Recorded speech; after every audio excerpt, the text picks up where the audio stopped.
It is Monday, so that means it's time for another edition of 3-Point Stands presented by Mountain Dew.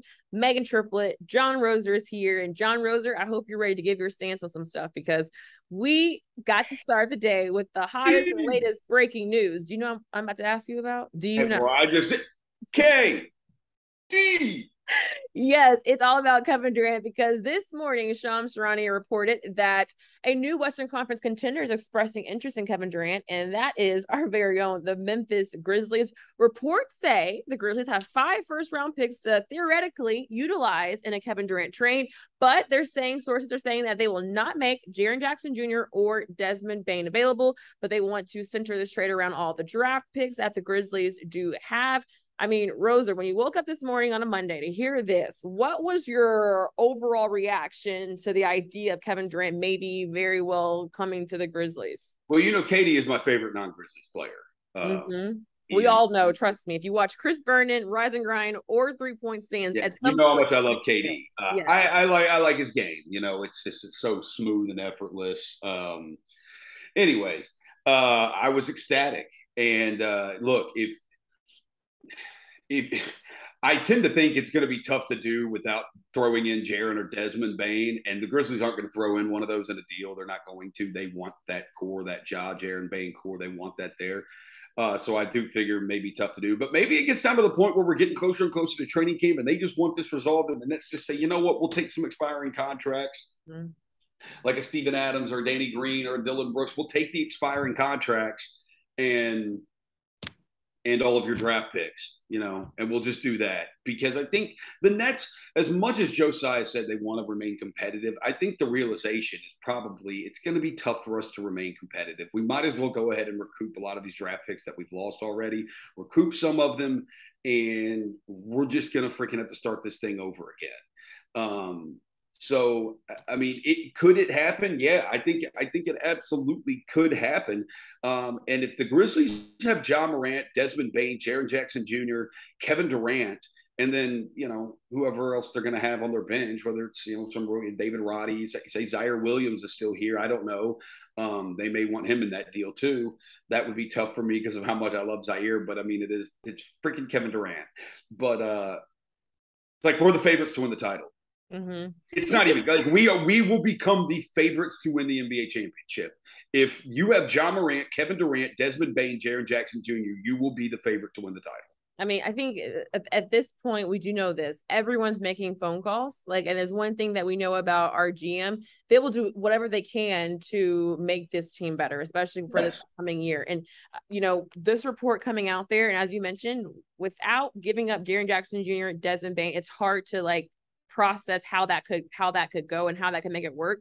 But we do know other teams are probably looking at, okay, what else can I do? Because if reports are true and Kevin Durant gave an ultimatum to the Brooklyn Nets organization about whether it's me or Steve Nash or Sean Marks, if that is true, I do think Brooklyn might feel as if there's a lot of pressure because you have a little bit over a month before training camp starts, and you don't make either. You can if we can just get him out there, but if this is building up to not be a great relationship, you might just say, hey, let's see what we can do. The Rudy Gobert trade makes everything intriguing. It does. What you give up for Rudy Gobert and what you give up for Kevin Durant, that's the biggest deal. And, Kevin Durant has a lot more years left on his contract. He's got a lot more money. How can you make that work? I'm just sitting back and I said, this is the summer of Kevin Durant. We're all sitting back and just waiting to see what happens. I thought Kevin Durant will still be in a Brooklyn Nets jersey come training camp time. But if Brooklyn does feel as if, we don't want to deal with this mess or this controversy before it starts, I do think maybe they don't get what they originally thought that they could get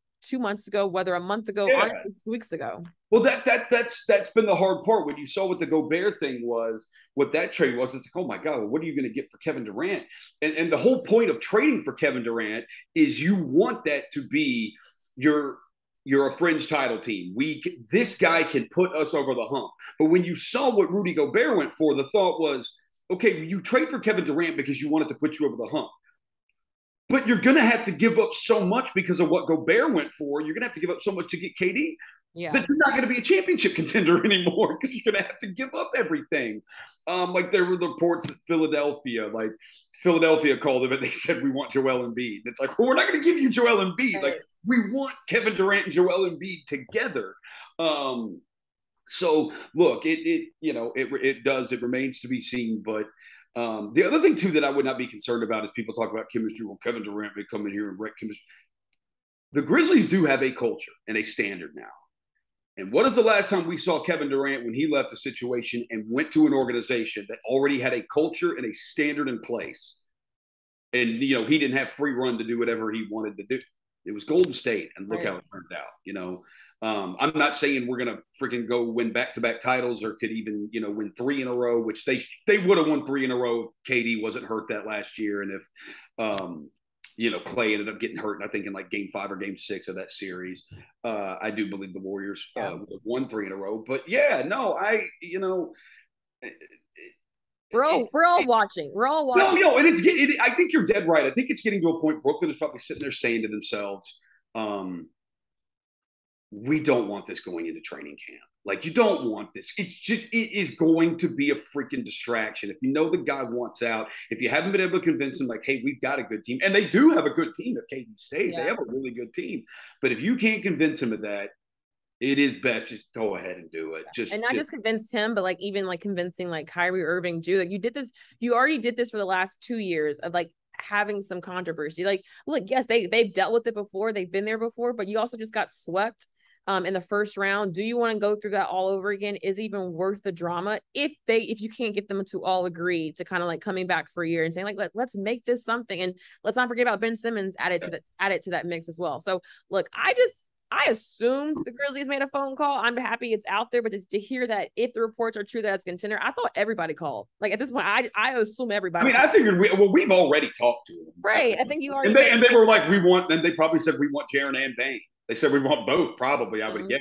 And Zach Kleiman's like, but when you hear the word contender, that's the part you're like, oh, wait a second, are y'all considering this? But look, we'll follow along. We'll be like, our eyes will be wide open trying to figure out what happens next. And so you got a little bit over a month before training camp starts. We'll have to wait and see. Let's talk about another basketball group, the WNBA right now. It's playoff time, and Roser, this weekend was so exciting. Saturday's game, it was a blowout. Las Vegas Aces were the first team to solidify their win and go into the semifinals. But let me just tell you about Sunday. The Seattle Storm and the Washington Mystics game. Look, the Seattle Storm had the momentum, but Sue Bird becoming the oldest player in WA in playoff history at 41 years old to do notch a double-double. Seattle will take on the Las Vegas Aces. It is setting up for what I think is going to be an epic matchup in the semifinals. And we're still waiting to see what happens between the Liberty and the Chicago Sky. They had a big victory on Saturday. It's a game 3 must-win game in Brooklyn. And then you have Connecticut Sun and Dallas win a must-win game in game 3 as well. It has been a lot of excitement. And I don't know, besides Seattle and Vegas, I picked those 2 teams. I think it's anyone's game, but it's been epic. And I've enjoyed every single moment of the WNBA playoffs. Isn't this Sue Bird's last year? It's Sue Bird's last year. Legend. She's a legend. Sue Bird's a legend.